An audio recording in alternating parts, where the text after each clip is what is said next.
Hi, it's me again with Corel Draw Tips and Tricks, and this is part 2 of adding color to a shadow. I kind of realized a lot of people aren't going to have block shadow, and this is 2019. I don't really know when it started, but I think maybe even 17 it wasn't there.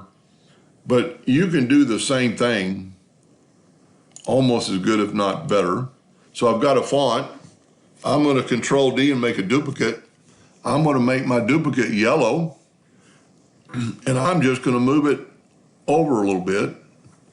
Now it's in front and the shadow is black, but you can reverse those. You could go to Object, Order, and put to the back of page. Now your shadow is yellow and your graphic or your text is black. So that's another way to do this exact same thing.